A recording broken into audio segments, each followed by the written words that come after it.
Good evening, Sharks fans. Sorry, I'm doing my best, puck guy. Good evening, Sharks fans. The Sharks win 5-2 over the Edmonton Oilers. Todd McClellan sprouts a few more gray hairs. And hey, Evander Kane, not a bad debut. We'll break that all down in moments here. But if you are new here, hit the little red button right down there, please. Pretty please subscribe to the channel. Or if you're listening on iTunes, you can subscribe there as well. If you know, we do audio only as well. We do everything around here. And this is how far we go because we love the Sharks. So with that, let me introduce my I need a nickname for you, like Notch Bro or something. No, my fellow okay, I won't do that.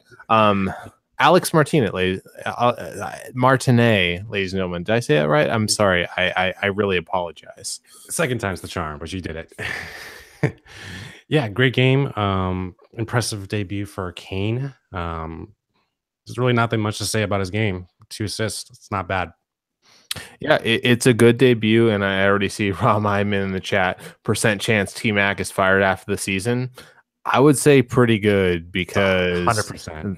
They want blood, and unless the Oilers go on a historic run, they're not making the playoffs. It just ain't going to happen this year. But this is a show about the Sharks, not about the Oilers. T-Mac, well, it was a nice run with you years ago, man, but have fun with that mess up in Edmonton and that fan base that thinks they should win the cup every year. Before we continue, though, do you think that his run as an Edmonton Oilers coach, if it ends, puts a little bit of a look back at the San Jose Sharks run?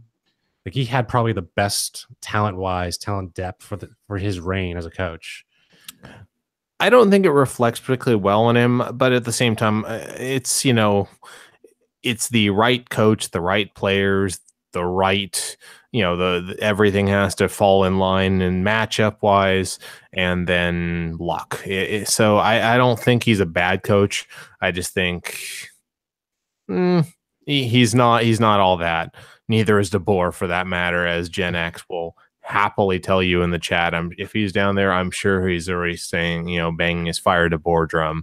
But to get to it, well, I think the most exciting event of the night, first of all, was that F-bomb that got onto TV. I almost want to not say it once tonight, just so we can say we said that word less times than they said it on the broadcast tonight. Take that, Brody.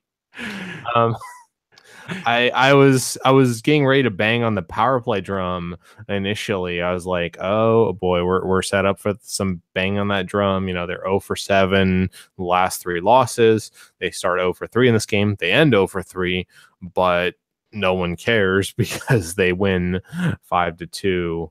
And of course, goes without saying, Evander Kane, that trade, early returns don't look bad at all. I don't know if you were on Puck Guy's trade deadline show where he just read the chat and gave opinions, but what was your initial thoughts on that trade, and what do you think after what you saw tonight?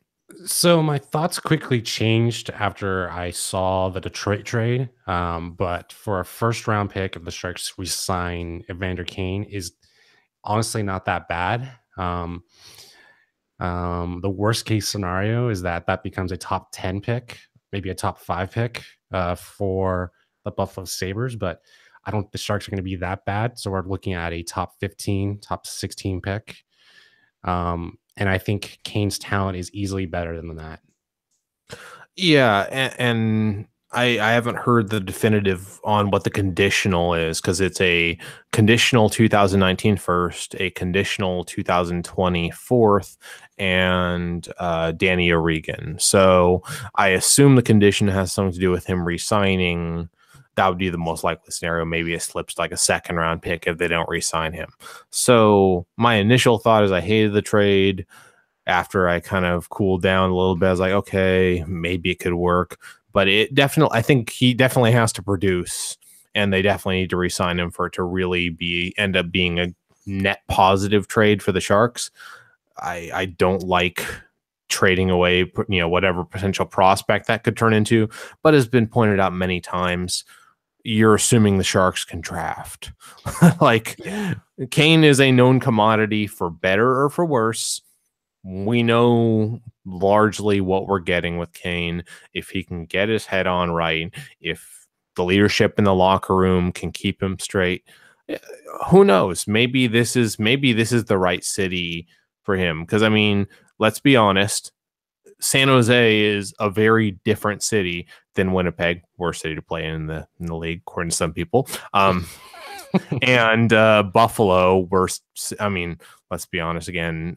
No one can even locate Buffalo on a map.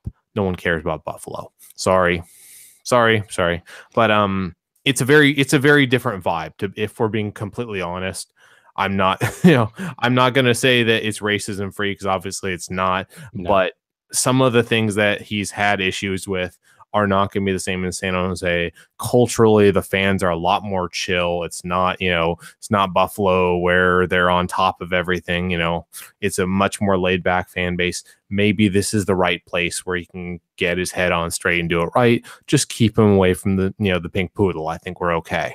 So Ian said in the chat that the pick is lottery protected.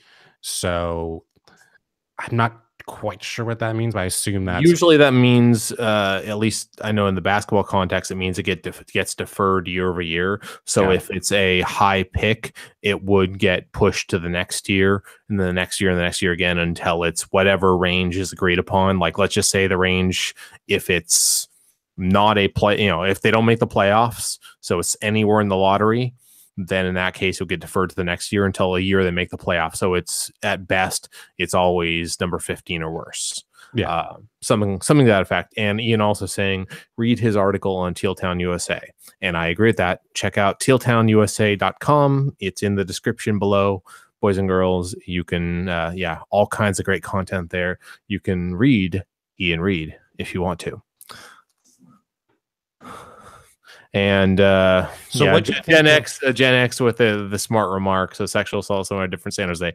I'm not even gonna go there, because again, allegations and all that. And mind you, I'm not defending him, because if you've seen some of the scathing comments I've made about him, I don't think very highly of him. I think that there's an awful lot of smoke around what is probably a fire, and it's a question of, can he keep himself on the straight and narrow?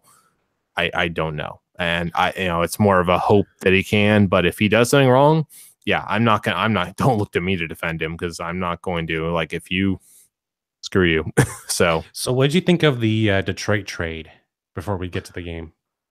Oh, speaking of overpayments that are not Rick Nash, that was quite a haul. And that, I mean, it kind of informs how the Kane trade worked out as it did and all that.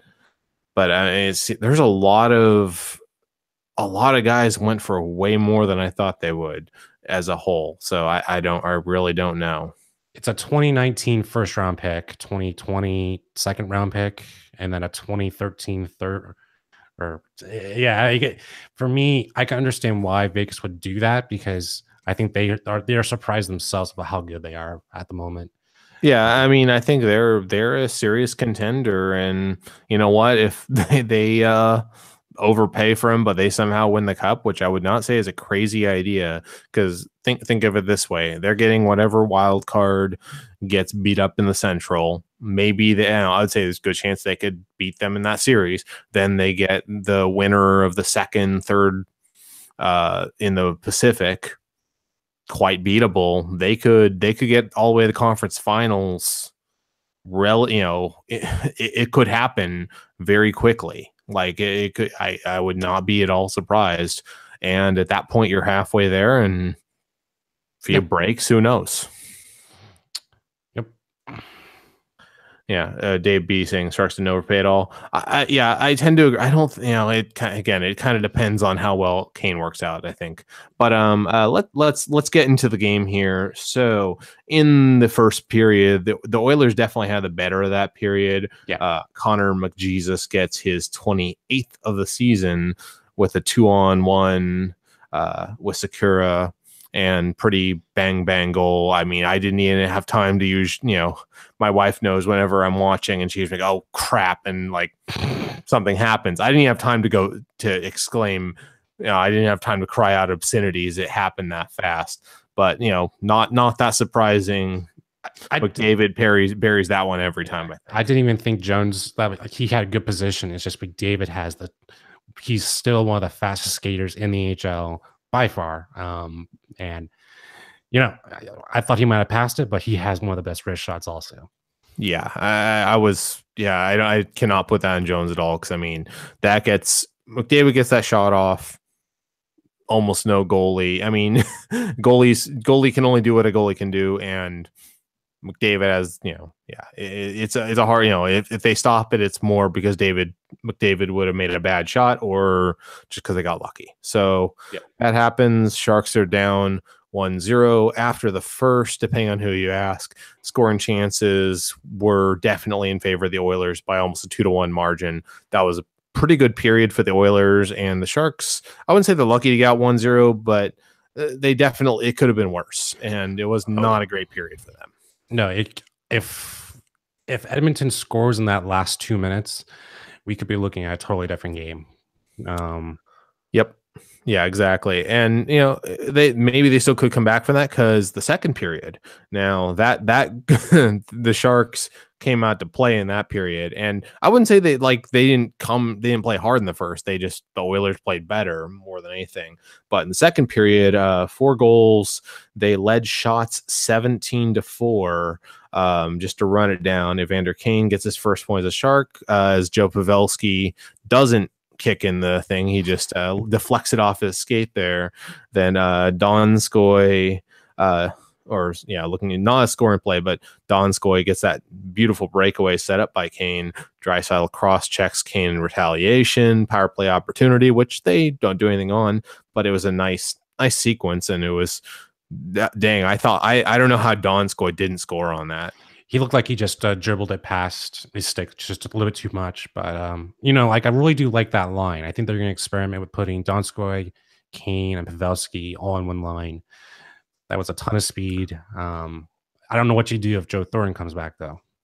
I see in the chat they're giving a funeral for the Blues. I see poor Blues. We'll talk about that later. Saint loser. Yeah, we will get to that. We most definitely get to that tire fire that happened tonight. Yeah, it's good to see tire fires that are not happening in San Jose. It almost happened. So after that, not long after that, Justin Braun gets his third of the season. And I can't believe Justin Braun has less goals than Vlasic, but it's true. Set up by Pavelski and Kane. Second point as a Shark. That was a great shot from the blue line. Yeah. That was nice. And they initially called that one unassisted for some reason, but who knows? And then after that, it was Timo time in Edmonton. No shit, that doesn't work. Timo time, he makes it 3-1 near the end of the second. At that point, the Sharks were leading shots 13-2. Then Lucic bangs one off the post, and about a minute later, Couture gets his rebound off a block, pots it in over Talbot. 4-1 Sharks, just over 2 minutes left in the period. So that's most of the action right there, but that was a hell of a period, because I was like, okay, 3-1, and then Couture does that, and I was like, okay, it's pretty good. Yeah, Couture with a silent night, but he had a great defensive play. Pavelski 4 points tonight. Kane with 2. I mean, that's surprising. Just with the new team 2 days ago. So yeah. Yeah, no, make no mistake. Pavelski has been stepping up lately, but he had a hell of a night tonight. That would be 1 goal and 3 assists. I mean, that goal is kind of a positional. He was in the right place, right time. But hey, even the best goal scorers get lucky at times, and they need everything they can get from everyone right now with just how they're kind of Kane is reinforcements, but I mean they've had so many issues this season that hey, however they can get them, they'll take them. Pavelski has a good night. Kane has a good night. Really top to bottom, we'll talk about the third period in a minute, but top to bottom, if you look at the time on ice, I mean, the person with the least amount of time of anyone is Barclay Goodrow with 12 minutes and 20 seconds. And that should just go to say how much they were able to roll their lines early, and especially late once they had that lead. They weren't overtaxing all their top line players. They were allowed, they could roll 4 lines and take whatever the Oilers threw at them. And Edmonton did make a slight push in the third period, but it wasn't never like, oh, it was a teaser goal. That's all it really was. I don't think they were ever going to come back. And they're one of those teams where they're just playing out their schedule at the moment. Yeah. I mean, that was a little bit of teaser goal. So that was Burns turning it over, Puljujarvi making it 2-4 with 13 minutes left. So, there's a little bit of gripping, like, if they score the next one, maybe this gets a little too interesting. Never came. Tierney slams the door shut with 55 seconds with an empty netter. Game over. That's all she wrote. And like I said, Todd McClellan popping a few more gray hairs. I really don't, I don't know how it all goes down in Edmonton, but I would not be surprised at all if this is last season there. Maybe they're more patient than I think.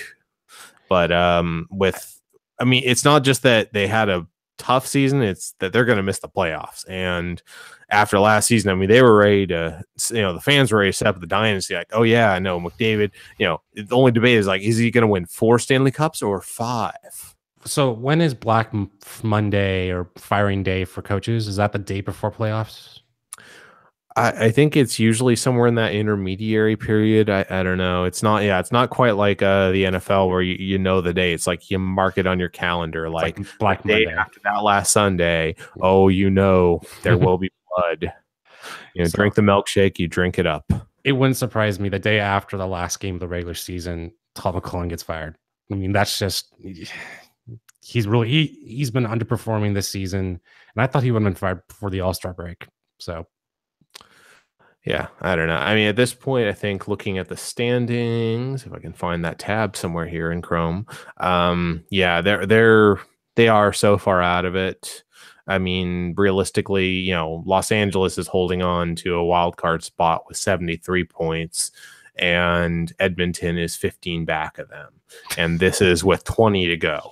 So, barring a historic run and a lot of other teams in front of them playing very poorly, it's just not going to happen. And I would never say never, because the Pacific is honestly not very good, but it's probably not. I think it's better than the Central now, with St. Louis just gutting its entire roster. Yes, Saint Suck or whatever they were saying. They were Saint Losers. Yeah, I like all the smack talk, and very, I feel sorry for our buddy Kurt Price over there in Let's Go Blues, because I know I've seen the tweets from them. They are very angry and very upset right now, and I can't blame them. Dr. Jackal in the chat saying day after regular season ends is the Black Monday, or whatever you want to call it. Yeah. I guess you want to talk about the Blues right now since we're on it.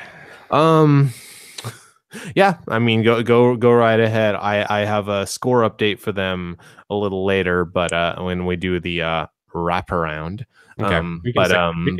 we can talk about the Blues and just yeah, go for it. It's bad. Okay, I don't understand the Paul Stastny trade. I just don't get it. Like I thought they would have been a good playoff contender. 15 games, you got plenty of room. 16 games maybe for their schedule. I just don't understand why you would give up a draft pick, or you're basically mortgaging a lot of future to Winnipeg. I just don't get it. Yeah, in division, and they're a borderline contender at the moment, and it's part of the reason why I was suspect of the trade for Kane. It's not that I felt like the Sharks overpaid. It's just like, I don't think you're one move away from being a cup contender, so why are you making a big move? Same kind of feeling, like it's not that you shouldn't make a big move, but I don't know if that's the right one, or it's not the right not the right move at the right time. For me, the big trade was kind of a letdown between New York and Tampa Bay. I didn't think Tampa Bay got enough value in return back. Yeah, there's all kinds of trade craziness and on I haven't even gone through all this stuff because I was like following Puck Guy on that day and seeing what he was saying, but all kinds of trade craziness there. I know Rick Nash, the Bruins got fleeced for him, and we'll touch on that where ex Shark Tommy Wingle had himself a pretty good night there. Actually, well, we can if you want to we can go to the wraparound right now if you want. 4-2 Sharks won. Let's go the wraparound. Yeah, exactly. Sharks win, so we don't need to sit here and moan about how our farm system is bad. Hey, the Sharks won. They lost 3 in a row, but they got back on the right track, and they're still in second place in the division. It's not a rock solid spot, but they are very much in the running. And now they are no longer points behind wildcard teams. So Gen X can quit complaining about them being 6th in the conference and 2nd in the division because, that was his favorite talking point for a while. Okay, going to the wrap around. So we have the Predators crashed the Jets in the worst city to play in. Ryan Hartman getting the game winner for Nashville with 1 minute left there. That I didn't see the whole game. I saw parts of it, but that was a hell of a game there.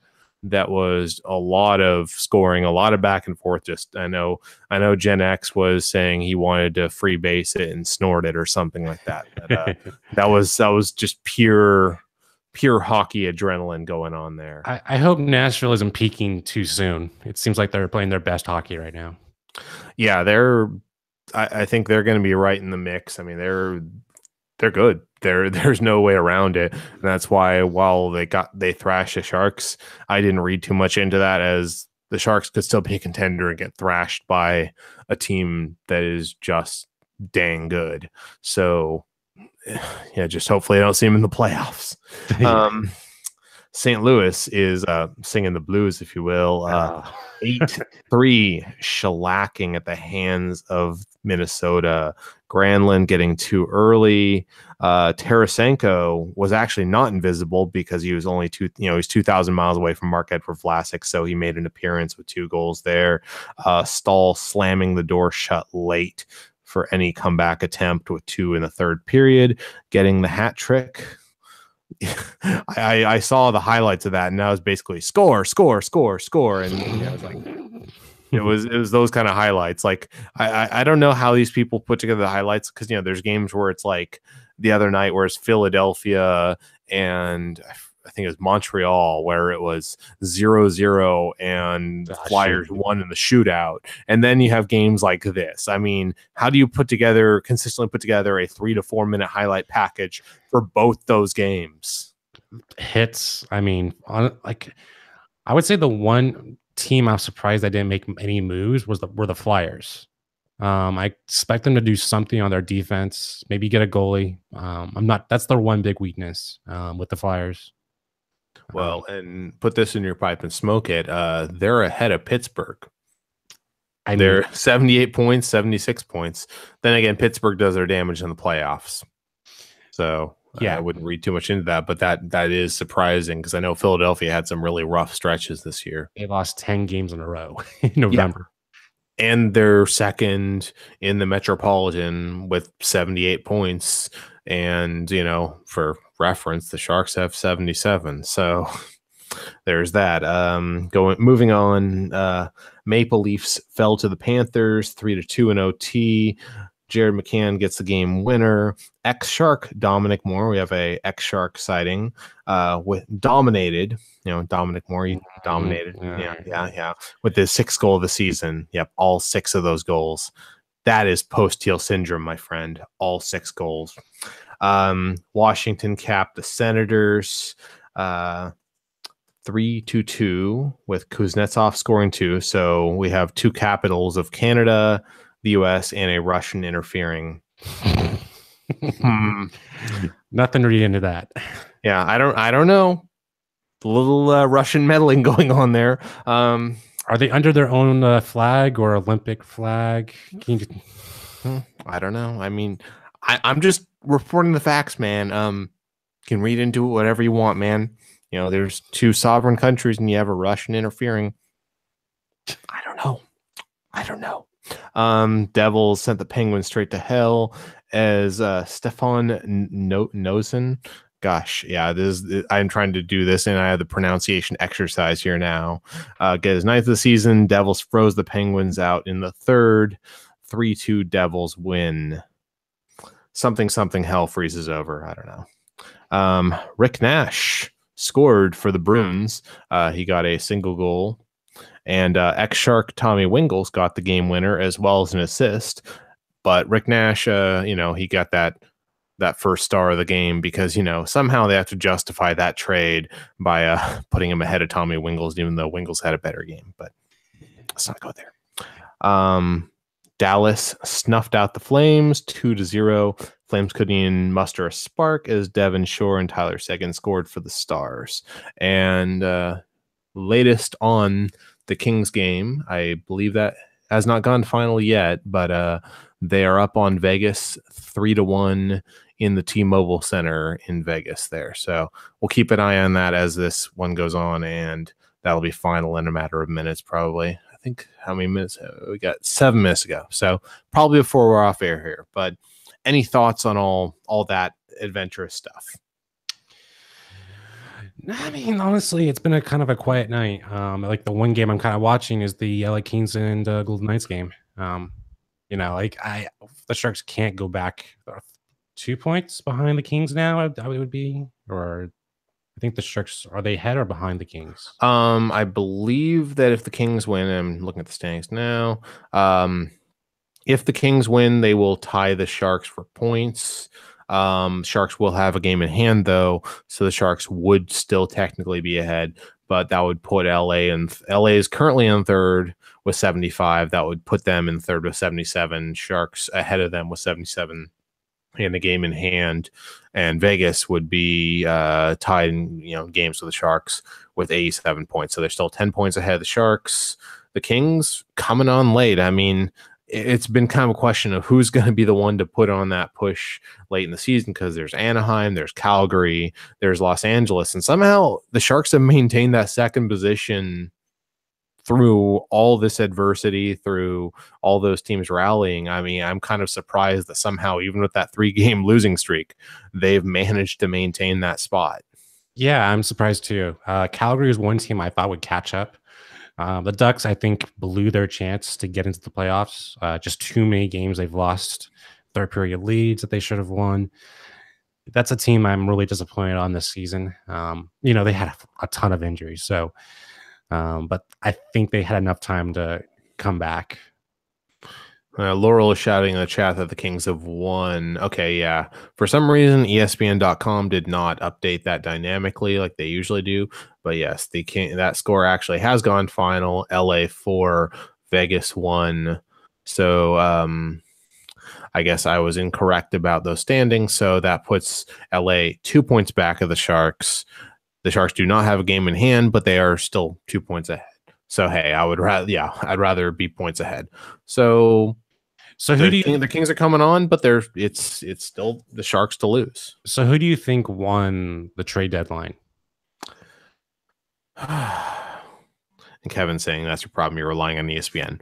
I don't know. I mean, I always have a hard time picking winners and losers. Same as I have a hard time picking winners and losers after a draft. I didn't see anyone. I mean, I thought the Rangers, like I said, the Rangers made out really well for Nash. Yeah, I think that was a good win for them, especially since they sent the Dear John letter to the fans that we're rebuilding. They were able to get a lot for a overpriced asset, so I would say they're definitely a winner. Trying to think of who else. I mean, I don't know. It's one of those things that's hard to say for me. What do you think? I mean, I'm kind of surprised about how many teams, or the lack of teams in the Metro. They didn't really trade. The Devils added Patrick Maroon, but that was more or less. I'm not really sold on the Devils that much. I don't think that makes them a playoff contender. Everything else, though, it kind of seems like teams were staying put more than usual.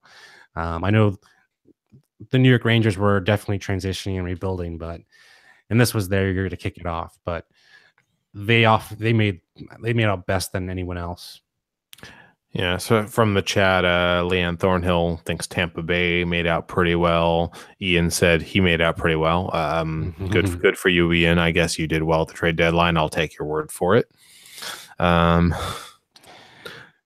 Mike Nevis saying the only thing good about ESPN is Barry Melrose.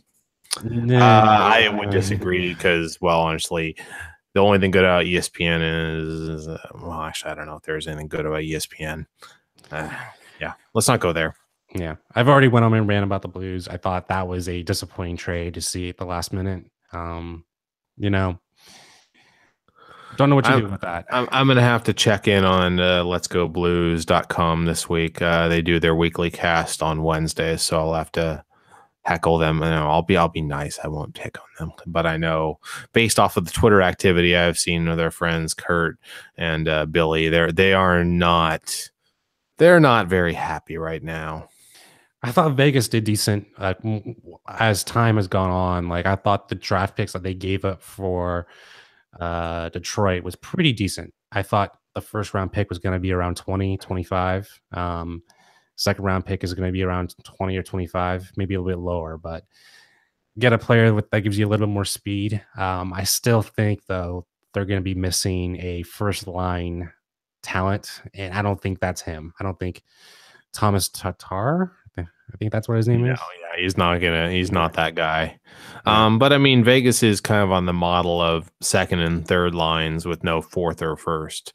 That's kind of the model they have, and we'll see how that goes in the playoffs. Because in the playoffs, scoring tightens up. Are they going to be able to get enough scoring without that top line? But I think I've always been a proponent of depth and four line scoring. So we'll see how it goes. Davalos in the chat saying he likes outside the lines in ESPN. I will agree on that. That's actually pretty good. Yeah, the only two programs I watch from ESPN are Outside the Lines and PTI, but that's like an hour's worth of programming. Yeah. Jerry saying there's more hockey on NPR than ESPN. I have never heard anything about hockey on NPR, so I would say you're probably correct. Yeah, I have to say that. Yeah, I'm trying to say ESPN doesn't talk. They talk negative hockey. I guess it's kind of interesting to see how long James Neal is going to be a Vegas Golden Knight with that trade, though. It seems like they're planning multiple things with him. Maybe another first round 1 year deal with James Neal. I'm just picturing that if Vegas goes deep, we'll have to hear AJ constantly holla, holla. That'll basically just be a sound drop that he will go over and over again because he does love him some holla. And getting requests in our Twitter chat for the Hangout link. So I think we might be getting a check-in here in a few moments. Yeah. Because I know I believe Puck Guy was at the game, AJ was at the game, and probably have some things to say, some thoughts. But I guess circling back to the game, after those last three losses and a win, pretty solid win tonight, how are you feeling on the Sharks' playoff chances? What do you see as the big picture right now for the Sharks? So the magic number is 98, 96 for playoffs, and that's a long way to go. But I think they've positioned themselves to make a run, and that's all you can really ask for the last 20 games. Getting to the playoffs is going to be the interesting thing because now I think they have the speed to at least transition the puck. And I think they showed throughout the year that they can actually body up people. Up here comes AJ. Yep, holla! Yep. I said holla, and it was like it's only just based on what you like earlier. Beetlejuice. Yeah. So AJ, what'd you think? Saying Beetlejuice to me, holla. It was like power play. Yeah, 3 times no mirror. No, I mean, great game. Kane looked fantastic. Got assists on the first 2 goals. Looks very sharp. I mean, Jones There was a few. Actually, there was a couple where the defense totally, where you saw the puck skip across the blue paint. Oof. But Jones made all the saves he needed to make, and Evander Kane, dude, just keep your nose clean. I know it's been like 2 years since you've, been in quote unquote trouble. So keep up with that. But Kane looks so far. I mean, obviously, as Chris enjoys saying, small sample size, one game, but Kane looks great. I mean, is this the replacement for Marlowe that we were all hoping for? If I see the kind of effort he put in tonight, because it wasn't just the points, it was also shift after shift. Every time I saw him out there, I saw him making plays with the speed. I saw, even when he wasn't scoring, he was making impact plays. So if he plays like that game in and game out, then I think the Sharks have a good trade on their hands. And I think that's really what it comes down to. I think Hurdle is probably that player, not Kane. Kane is more. I didn't really see Marlowe, deliver checks in his later years. Maybe not even in his prime years. At least Hurdle, I've seen him do that in his young years, and even this season. So I think I would put more money on Hurdle being the replacement for Marlowe. Davalo speculating, with the Oilers staying overnight in San Jose and a little more notice, could Remenda have been a guest on After Dark? Oh, we could only wish. We could only wish. Hey, AJ, can you hook us up? Dude, I'm doing what I can, man. I'm only one man. Yeah, he has to call John Tortora and make it happen, his BFF. This is all I'm saying, man. Yeah, AJ's got the magic touch. He's got the he knows how to yell, bring back Drew, and things just magically happen. Well, bring back Drew and Holla. It's so funny, like everybody on After Dark, everybody on Teal Town USA, it's like, oh, AJ, he's the fun drunk guy. Nobody pays attention to him. Nobody takes him seriously. And yet, I know people. So, So you drink and you know things. That's all I'm saying. You're basically our Peter Dinklage of After Dark. Well, you know what? When I stand next to Alex, you're probably right. Wait, is Alex that big or what? I'm 6'4", 6'5". Jeez. Wow. Everybody that stands next to Alex is Peter Dinklage. Pretty much. Especially puck guy. Well, yeah, especially. I mean, yeah. Say, he's Peter Dinklage compared to any of us. So do you have Drew Remenda in your trunk, and you're just gonna like? Really? Shut up back there! Stop it! Stop wiggling! No, I do not have Remenda in my trunk, but I was, and I'm sure anybody who's in the chat or who joins us, who follows me on Twitter, saw that I did get the opportunity to say hi to Drew tonight, and it was fantastically awesome. He looks svelte as ever, sounds just as awesome as ever. And Randy, I witnessed a hug between Randy and Drew. So for all the times that Randy says that Drew is dead to him, I think they might just be putting it on a little bit. You think? I mean, you should see. Do you see that picture that Mama Janny put out last Oilers game, where like Drew is like giving him like the googly eyes and all that? It's like you got to find yourself a man who looks at you like the way Drew Remenda looks at Randy Hahn. Okay, man. Damn. That's all it takes, man. That's all it takes. Yeah, just those googly eyes. Like, oh yeah, I see the bromance. It's still there. The spark is still there. Oh, absolutely. It's like we're all waiting for the reunion tour, you know what I mean? Like the magic is still there. So, but getting back to the actual game, no, I mean, the Sharks needed this. I mean, dropping, 3 of the last 4 on the road, they needed to come home. Now, granted, you can't get too excited when you're beating a downtrodden Edmonton team, but it was a win that the Sharks needed. And hopefully they can take that into the next game, make something of it. Again, Evander Kane looked fantastic, and hopefully that's something to build on. And can you imagine a line with like Thornton centering Pavelski and Kane? Oh my God. Oh my God. Yeah, I mean, that could definitely do some things. And just want to make sure we welcome all of you who are watching. We've been somewhere around 50 people for the last number of minutes. So I assume it means Brody's off the air. But if you are new here, we do this dog and pony show after every single game. Hit the little red button down there. You might like to come back some point. I promise we'll be better next time. Maybe. But check it out again, please do. And also we are on iTunes as well if you like audio only. But yeah, back to the game. And I know AJ, you probably have a few more thoughts on it. We've already kind of gone over everything, but what are your kind of final takeaways from that? I would love to give them to you, but I just pulled into my house, and I think that my connection is probably about to drop. So can you give me 5 minutes and I can join for real? Yeah. Yep, definitely. Okay. Be right back. Grab himself a beer and join up. So you'll get AJ at 11 p.m. That's not very good then. Yeah, AJ after dark. He's said he's gonna go full Peter Dinklage on us around here. He's gonna Peter Dinklage this bitch. I'm coining that right now. But I think after that rough skid, like it doesn't the Oilers could have been winless. Winning one after a 3-game skid, the Sharks needed that.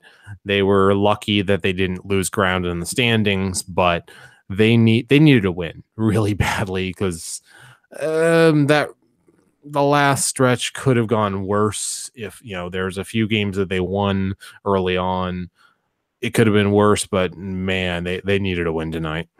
I thought the St. Louis game was a really good game for him, but after you hear the trade deadline, that must have been in there, throughout the week. And, I bet you there's just a big relief now that the trade deadline is passed, now that they're going to have this squad, this 20 players going. They don't have to worry about who's going to be leading them, who's going to get sent down for the next 4 or 5 weeks. Yeah, I think it's definitely going to be more stable for the coming future. And I haven't heard any updates on Jumbo because, maybe he's coming back next week. Maybe he's coming back next year. I really don't know at this point. So I'm kind of not counting on that until we actually know something more. So as much as I would love to think about what we could do with him, at this point, I kind of have to take the team as it is right now, which can still do things. The blue line is still very capable with Kane in the lineup in the top 6. They do have a 1 through 4 lines that can score enough to keep them afloat. I just don't know. Will everything go right at once? Will the defense not screw up? Will Jones not let in softies? And will the forward score enough? I'm not ready. Yeah, I'm not ready to say that they have 1 through 4 lines. I still think they have 3 solid good lines. It's just who's going to play 4th center on the line. That's kind of like the big thing. Is it going to be Hansen who's going to take over for Ward's spot? There's like a lot of questions regarding the 4th line, and that was probably the biggest issue for the Sharks. Transition from 4th to 1st, and they could never get momentum. Yeah, and I see Enforcer talk in the chat. Do I have to go with this one again? Because how much I love Enforcers around here. I'm gonna keep on walking. And I see Gen X. It would not be Gen X without him talking smack about AJ's favorite ballast point. Ballast wiser, as he calls it. And I still think that Vegas hasn't gone through like a major slump. We're talking like 5, 6, 7 games in a row. The Sharks went through that. I think every team kind of goes through that. I don't think the Knights have gone through that. And I think there's one of those teams I'm watching who, if they go through the entire season and they start to lose towards the last week, they're going to be one of those teams where I think you can upset them. I think they definitely will be upsettable. Because they don't have extensive experience playing together, and who knows, in the playoffs, it can be a different game. I'm just looking at it and overall their schedule. I see a 3-game losing streak in October, November. another one in November, December. And that's really that's the worst it's gotten for them. I mean, though they have lost 2 in a row just now. So LA beat them in OT the other night, and they just beat them again tonight. So who knows? But they play Ottawa, New Jersey, Columbus, Detroit, Buffalo, Philadelphia. Most of those on the road except for Ottawa. A lot of winnable games in there. So I expect them to get right back on track. But who knows? It does seem like they're losing their home ice advantage, and that was a big advantage for them. And we have AJ. Holla. Holla. Hey now. Oh. We get up close and personal with AJ this time. No, I'm so bummed out. I was so quick to set this up. I forgot to get a beer. Oh, wait a minute. Hold on. Now all of a sudden I'm scoping Chris's background. First off, that Teal drum set over his right shoulder is fantastic. But then there are the Converse Sharks, the Sharks Converse up there. Yep. That's spectacular. I commissioned that project a year or two ago, and I do not regret the money I spent on that. No. I would get myself, if you can send me the link for that, I would appreciate it. Oh no, a friend actually made those for me. So those are actually those are one of a kind, custom made Sharks Converse, and I do occasionally wear them, but not that often. Yep. Okay. Not bad. Sorry. Hey, no, I'm not going to say I'm not bummed, but okay. You're not mad. You're not mad. They are pretty sweet. I know it took her quite a bit of time to do though, and that's why they're so awesome. Hey, hard to find a good artist that can, good work is hard to find. I also have a Fremont newspaper from 2005 when Jumbo made his debut right back there. So very, very nice. I wish I'd gotten the Mercury News from that, but honestly, I only have this one almost by accident. So it was not a deliberate act. I just happened to have it. Lucky. Anyway, AJ, your takeaways from tonight, after 3-game losing streak, a pretty solid win tonight, your outlook on the Sharks going forward. I'll be honest with you. Even though they've kind of held that second position for a while, I don't know that it was the Sharks doing good as it's so much LA, Anaheim, Calgary not taking advantage of the slot that they were in. I'm telling you, and we look at it. Which game was it? I want to say it was either Chicago or Nashville, where it was a game that the Sharks lost when both LA and literally everybody behind them lost. It would have been such a fantastic win. So the Sharks just got to keep on keeping on. What do we got? 18, 19 some odd games left. So 18 games left in the season. So at this point, it's just keep pace and don't stumble. Don't have another 3-game losing streak.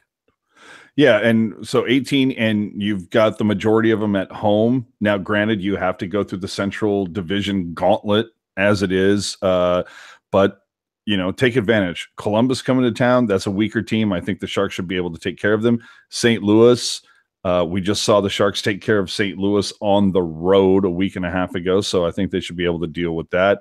Washington could be another animal. We haven't seen Washington since, dear God, when was that? That wasn't the first road November, trip, wasn't it?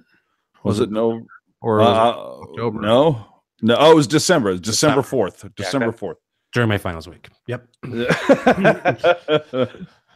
So, so Washington, haven't seen them in a while. And then, of course, Detroit. And Detroit, as we all know, started the rebuild, yesterday with the trade deadline, according to Hockey Jerk. So, these next 5 that they have at home, and obviously off to a great start tonight versus Edmonton, these next 5, the Sharks literally should be able to go 4-1 with this. Maybe Chicago, maybe St. Louis, but Columbus, Washington, Detroit, I think the Sharks can take them.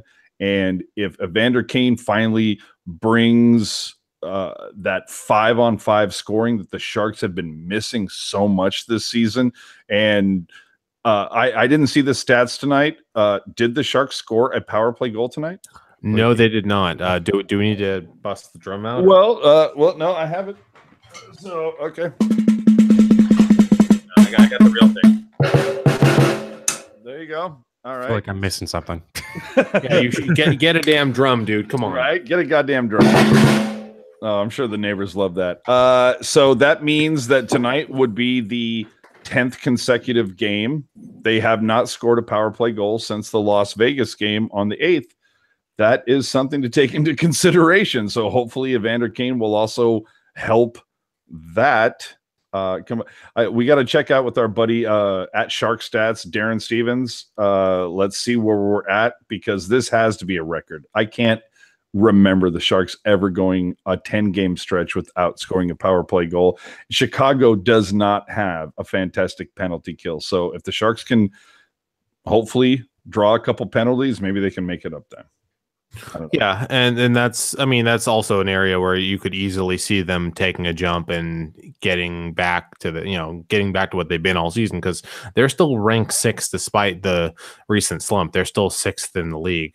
They're not up there with like Pittsburgh at like 27%, which is ungodly good, but they're still at a solid 22%. So they've been reliable enough to be in the top 10 of the league this year for the power play. And I mean, honestly, I expected a slump, because I was like, you take Jumbo out of the mix, you take Hurdle out of the mix for a certain amount of time, you're going to have readjust. I mean, because Jumbo, remember the power play the last time we didn't have Jumbo on it? I mean, talking before, no, I don't. He got injured. Like, I barely remember what that power play looked like, because he's been a staple of the power play for better or for worse.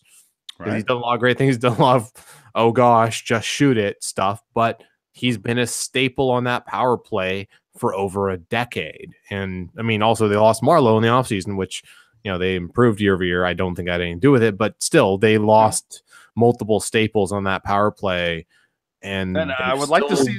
They haven't fallen off too badly. So I'd like to see LeBanc get a few more looks up there. The guy's got a great shot. He just needs to get it off his stick once in a while.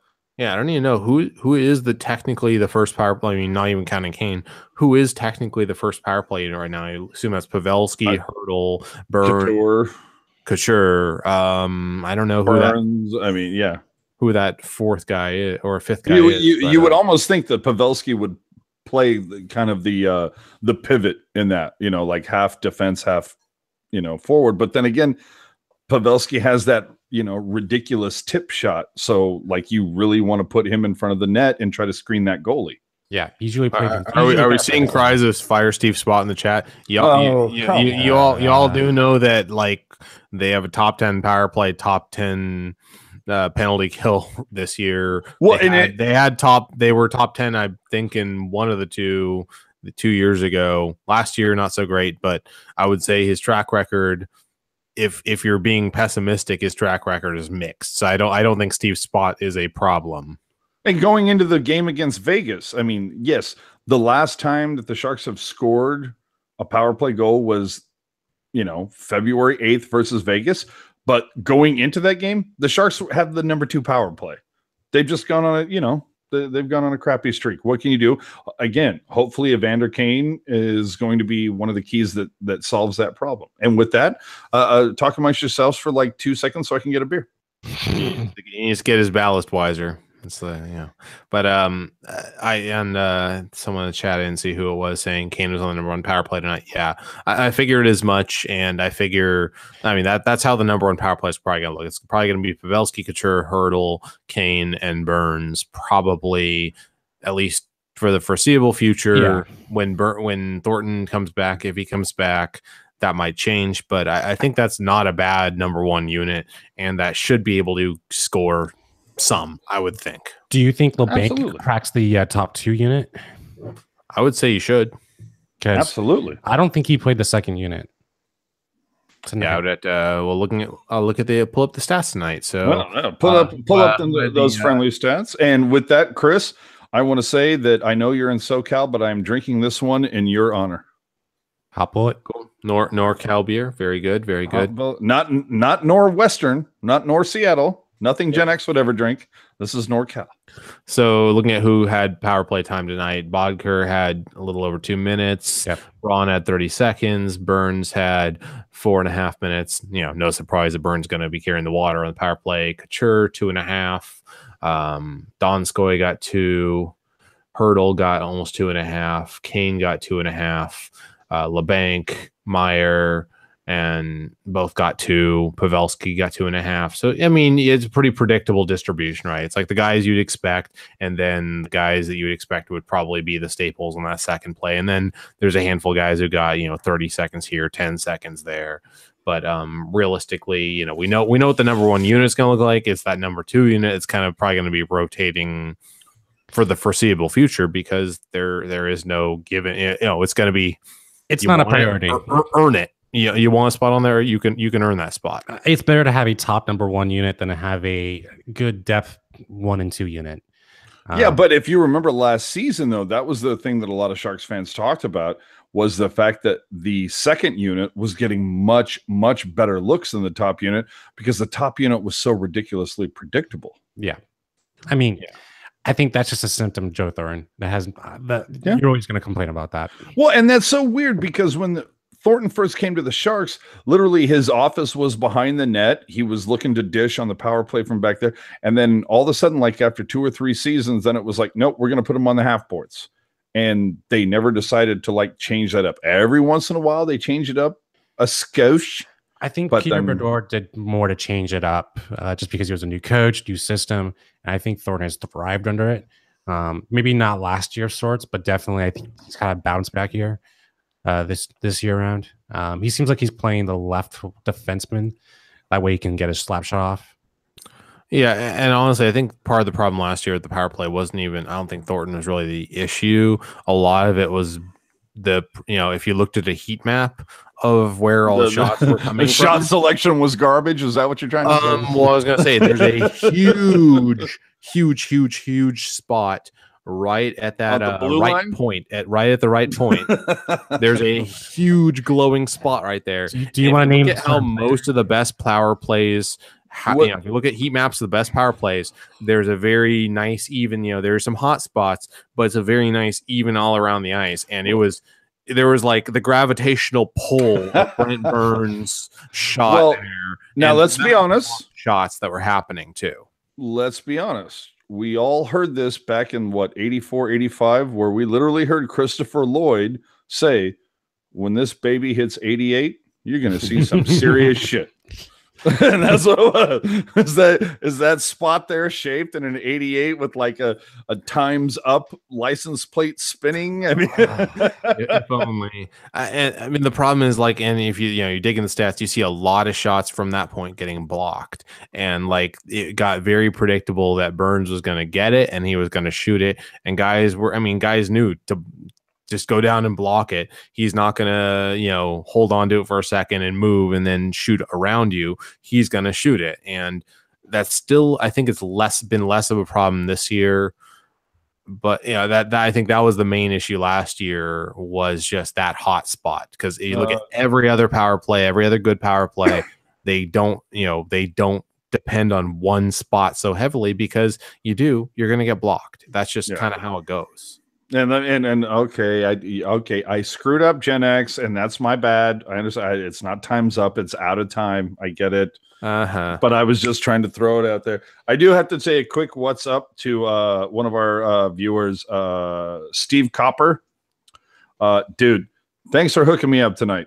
I ended up I traded him a Hockey Fights Cancer Yoki Ryan puck, mystery puck, for a St. Patrick's Day. God, I'm trying to. Was this 2008? I want to say it's, but a Jonathan Chichu St. Patrick's Day puck. So Jesus Christ! Wow, yeah, that's a throwback there. Well, you know what? He gave me an option because he really wanted the Ryan puck, and I had 2 Ryan pucks, so I was down to trade, and my options were a double signed puck from back in the day, signed by God, who was the other guy? Tom Peterson and Ray Whitney, which I thought was very cool. But you know what? Peterson and Whitney, they never got a Richard. So I'm like, I got to go with the Cheech because, he pulled a Richard, and the double-sided puck that he showed to me did not have Sharky on it. And this one, I'm always the sucker for a puck that has Sharky on it. So we might have to talk later. Yeah. So very good. Thank you very much, Steve. I appreciate that. Of course, it's going on this, wall that you see behind me. My display of pucks is so pathetic compared to yours. I have, but I do have my sweet Sharky bobblehead, and I have a few sweet other bobbleheads, and I have the cat. So there's that. With that, I think it's time to play the semisonic closing time here. Like every crappy bar does it, last call. But we'll go around the horn real quick. Last call. Alex, you want to start? Final thoughts on the night? Yeah, quick shout out to Puck Guy for doing the draft coverage, the trade deadline coverage, Yes. 2 days ago or a day ago. Great job on that. And Ian jumping on with them and everything. Awesome. Yeah. In terms of tonight's game, I wouldn't put much stock into it. We're playing Edmonton, and I think Edmonton's going to clean house in the offseason.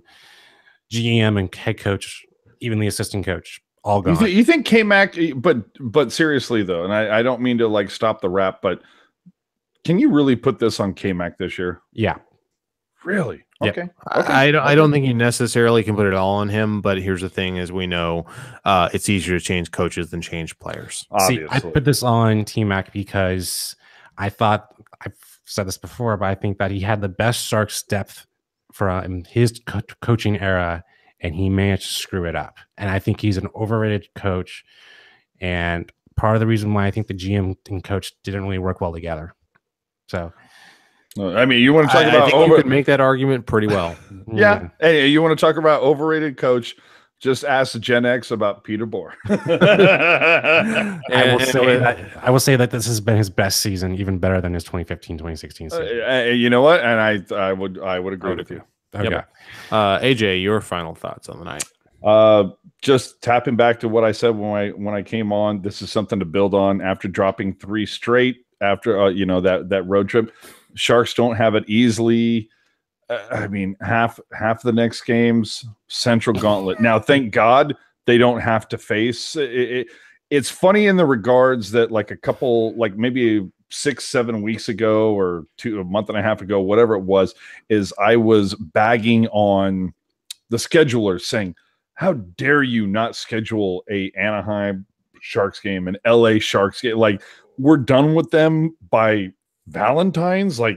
What a way to ruin the end of it. And now I'm kind of thank you so much, because I would much rather face Edmonton and Vancouver and so just get through this gauntlet, guys. This is honestly, this first half of March is going to be where they put it together. They've got 5 games in a row at home. I think they could very easily go 5-0. I think they'll probably go 4-1, but I think 4-1-1, but I think they can do it. And then it's that cute little trip up into Western Canada, Edmonton, Calgary, Vancouver. Easily should pull 4, if not 5, or maybe 6 points out of that trip. You got Jersey coming in after that. Jersey, that's going to be a tough game, and then Vegas. But then the rest of it, you're going to have to deal with the Central pretty much throughout the rest of it. So bank these points now. Take advantage of this 5-game homestand and that nice little Canadian trip, and then another 3-game homestand. So take advantage of that, boys. I hope you do. New Pucknologist records tomorrow, will drop Thursday. I'm AJ Strong, AJ_Strong on Twitter, on Instagram. Thank you for playing. Thank you, sir. And I agree with that sentiment. There are very winnable games in March. There's some tough games. They just got to make sure they're banking those points when they can. They managed to stay afloat this long without one of their corest of core players they've ever had in franchise history. So you know what? Who knows? I think they can definitely stick in there. I don't know how I feel about their playoff chances, but it's going to be a fun ride. And I would say, you know what, for better or for worse, just don't bore me. And that's what this season has been. Even if they don't go that far in the playoffs, at least make it interesting. And it's been an interesting ride. So with that, be sure to hit the subscribe button down below. Smash if it. you are new here, smash it, slap shot it. I don't know what else. Check it. Check it. Go Rafi Torres on that thing. Make sure you are subscribed to us. You can check us out on iTunes as well. We're literally everywhere all the time. You can check out the technologies, like you said, SoundCloud, all those platforms. I think last I checked, I think we're on Adult Friend Finder too. All the social media, Twitter, Facebook, everything. Still on MySpace. Yeah. No, we keep it old school. We are on MySpace. I think we actually are. Anyways, with that, the Sharks win 2-5 over the Edmonton Oilers. Something to build on, hopefully. We'll see. With that, everyone have a great night.